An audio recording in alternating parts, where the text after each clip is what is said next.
Good evening, Dr. Oluchi Ugorchi. Good to have you. Good evening. Thank you very much. Good to be here with you. How's your day been so far? Very well. I can't complain enough.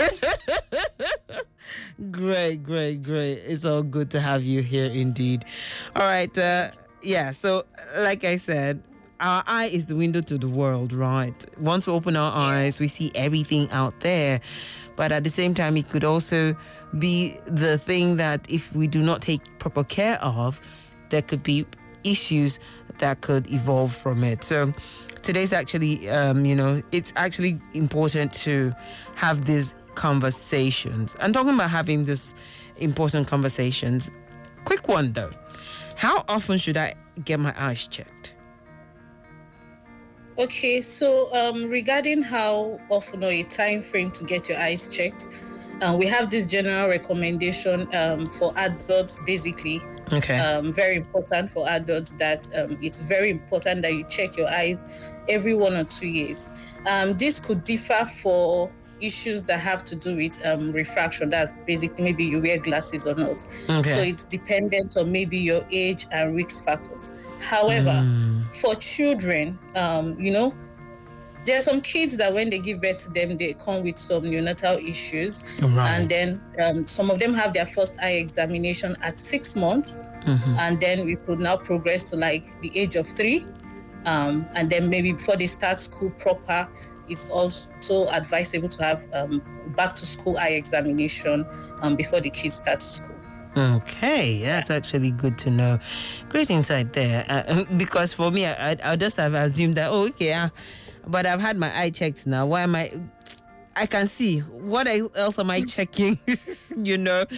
As long as I can see, a lot of people, let me not generalize. Let me just say some people would assume that everything is fine, but like you said, have regular checks. But at least if you need to have regular checks, but if not, just schedule your checks, and the doctors will definitely let you know how often you need to be there. Okay, so regular eye exams regular exams basically are very crucial. It also helps to detect early issues you get and also to maintain proper health. So it's very much advisable that we ensure that we have our regular eye check. Right. That's actually good to know. Okay, so but what are some good habits that one can imbibe to actually protect their eyesight? Because, aside the usual wearing sunshade when out in the sun, or trying to cover your eyes, or not. See, when I was younger, right? Some of our friends they would say, "Oh, you just to know if your eye is good, just look directly into the sun." And you find them squinting and putting and trying to make sure that they can actually see, and then oh my days, we got along to doing interesting things when we were younger. So just as I said, regular eye check, because that's the only and very most important way to detect any early symptoms or any early issues that have to do with your vision. And then in this time where everybody is on the screen, we have the tabs, the phones, the laptops and all, it's also very necessary that we have a screen break. So we have what we call the 20-20-20 rule. It's just very simple, basically. So it's just like for every 20 minutes, you're advised to look at something 20 feet away, so a distance of 20 feet, and then for at least 20 seconds. So that's the 20-20 rule. It also helps to keep up to that screen time, because many people focusing on the screen, your telephones, your laptops at work, for the rays, the light, they also have an issue and effect on the eye. So I also talk about, just like we also advocate for people using sunscreen, it's very important to use sunglasses when you're outside there, because you're protecting your screen from UV rays. Those rays are also affecting your vision and your eyesight. So it's also very important to wear your sunglasses where necessary, and protective goggles if you're making use of things that could be hazardous to your eyes. So I know, those are some. right? Yeah, because it's very, very important and necessary. Some people don't know that. And also smoking, really, it increases a risk of developing some eye diseases. Okay. So we should also avoid it, Okay. control it, be able to manage it for those that are taking a lot of smoke. All right. And hydration is also very important because you need your eye to be very moisture. Yeah, so let's drink a lot of water. Stay hydrated as much as you can. This bandwagon of drink plenty water. So even for our eyes, we need to drink water. Okay. Oh yeah. Me too. I'm sure Lagos is hearing, and they can hear loud and clear. Take all the water that you need. It will help you flush out all those toxins from your system. Okay. Now that we're even talking about bad habits, aside, not protecting our eyes properly when we're out in the sun, what other things do we need to bear in mind when it comes to bad habits that could affect our eyesight? I know you've just spoken about smoking. What other things do we need to be wary of? Okay, so another thing is very important is what we put into our eyes. It's actually very important that we should be wary of what we are putting in. You'll be shocked and amazed to hear some people when they come to the clinic and maybe issues of redness or very maybe itching and the kind of things they have already put into their eyes. And then when it's now very serious, they now rush to the hospital. I've had cases where people say they had to put plantain water inside their eyes. Oh, yes. And then it's just for a case of conjunctivitis or redness. No, that one. I've heard sugar. They'll dissolve sugar inside water and infuse it into their eye. So things like that, we should be wary of what we put. If you're having an issue with your eye, make sure you go to the hospital. Yes. So I think it's very important. And don't skip your eye examinations. And then our diet too, taking it very early, learning to taking this diet that can also help your vision. Like we have the omega-3 fatty acid, the zinc and all that. Yeah. But now that we even know about this, right? The bad sides to certain things that we do. My question now is, what are some early signs or of common vision problems or even eye conditions that people should look out for? Because you know how it is that naturally you can see all of a sudden someone is not telling you that your vision is blurred, you're having headaches from time to time, and it's never been there before. So, and you've gone for these checks and you start hearing all those kind of things, it can actually put a person off and make them even more wary. But what are the things one can actually look out for in case they're in that space and they're like, okay, I can't see certain things clearly, and it just seems like the world is trying to catch up with me? You're aging. So it could be difficulties focusing on objects. It could be at any distance. It could be at far.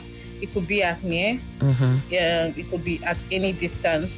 Then we have the frequent headaches. Sometimes most of the issues that are causing our headache could be from our eyes. It could be that you've strained your eye. It could be that you've even strained to read or look at things that at any distance, and it's causing those sometimes it could be frontal headache. That's the forehead part. Right. It could also be like that. Then another thing is when you notice that you have struggles with night vision, or maybe when you're driving, you're the type that drive at night. Normally you drive very well at night, and then suddenly driving at night becomes a problem. Yeah, so maybe headlights, lights coming from the other angle, it's affecting your vision. You suddenly notice things like that. It's very important that you get your eyes checked. And then maybe persistent redness. Is occurring more frequent than normal, and swelling or pains in the eye. Those things that could be some pathological issues that are occurring more frequent. You've noticed that this is becoming very persistent. My eyes are always turning red. it's advisable to also get your eyes checked at that time. Okay. Yeah, and then maybe if you notice some sudden loss of vision, suddenly it could just be that all of a sudden I just can't see this again, but I just saw it, so Right. you're not very sure. So it's just like something that happened suddenly, but then you still have something we call diplopia, like double vision. All of a sudden something is appearing like twice. In that instance, some people try to like blink so that they'll Yeah, feel it's so they can coming see one back. thing. Like, well, exactly. So once you start noticing all these things, it's better you just rush in and get your eyes checked to detect anything. Yeah. Okay, so but um so I'm not trying to call out our female folks now, but there's one thing I realize. I'm not certain I've seen so many male folks do it, and that is wearing contacts. Apparently, they wear different shades just to have a different eye color. And Yeah. with that, could that also be a problem, having to wear contacts a lot? And I've heard some people forget so many, and they don't know how or where it has hidden itself. Yeah, so it's when it turns to that extent that it becomes a problem. So they have like medicated contact lenses that have been recommended by your doctor. All right. Maybe for some people that are not very comfortable with spectacle wears, so they want to go for contact lenses. Maybe they're very comfortable with it. But the issue is, if you're not following the protocols for using contact lenses, your hygiene, you need to maintain good hygiene, washing your hand, taking it off, taking it in, cleaning it very well, and you don't wear it, especially if your contact lenses is not a prolonged wear. You don't have to wear it for a very long time. Some people wear their contact lenses and they sleep and they even forget. And sometimes I wonder, how do you forget that you were putting on something artificial? It could also be that the contact lens is very, very comfortable for the person. So forgetting it for a long time. And also, some people, when they wear contact lenses, they expose themselves to a lot of things, maybe a very windy, airy environment, making things to like go into the eye and all.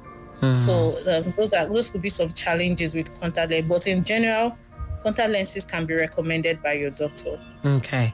So okay, so in a minute or less, I want to know, can family history also influence your eye health? And are there any preventive steps that one can actually take or maintain so as not to have that run in their family, or or have them, have that same issue as well? Yeah, so you don't have control for some family histories. It's in the family. Okay. But the most important thing is you're aware. So once you have that awareness that, okay, this runs in the family. Maybe my great grandfather was once blind, and what could have caused it? So we have glaucoma. It's very much hereditary. We have the cataract. We have the macular degeneration. So these eye diseases can be lingered along family. So once you know that maybe you have somebody in your family with this eye defect, it's very important for you to have more regular eye checks. So checking your eye pressure and all that, confirming that you don't have this. And then when you go to the hospital, or when we go to the hospital, some people don't open up. Like, they don't tell the doctor that, yes. Trying to hide certain things. Exactly. So how would the doctor even know that there is a family history? Because if your doctor is aware that there is a family history of this, the doctor will be able to take care of you in a different way compared to someone that doesn't have a family history. Okay. So the family history keeps the person at risk compared to a normal person. So frequent eye checks, healthy diet, and then being vigilant about your vision, so you know you're aware of it. So that's important, very, very, very key, awareness. So you know that this thing is here, it's in my family. So you're going to be very cautious of everything. If you notice any difference in your vision, it's like a trigger. Okay, why not I quickly go in and get it checked to avoid anything or stories that touch at the long run. I like that. Yeah. So avoid stories that touch. Just go and have that done. And get it out of the way. The earlier, the better for you. And then you have great eyesight and not have to worry at all. But thank you so much, Dr. Ugorchi, Ugorchi rather, for sharing all that insight today. And I trust you have yourself a pleasant evening ahead. I will, you too. Thank you very much. All right, Bye. Lagos. For you to get all that more insight, you can reach out to AXA Mansard on their website. That is www.axamansard.com, or call their toll-free line. That is 0700 AXA Mansard to get all that information. However, if you want to reach out to them on their social media handles, Facebook, X, and LinkedIn, it is at AXA Mansard. However, on Instagram, it is at AXA Mansard _. And like I said, AXA Mansard comes your way every Monday, Wednesday, and Friday. So tune in on Friday to find out what we'll be talking about. But in the meantime, Lagos, don't go nowhere. Stay tuned to Smooth 98.1. AXA Mansard Safe Cruise. Brought to you by AXA Mansard Insurance PLC. AXA, know you can.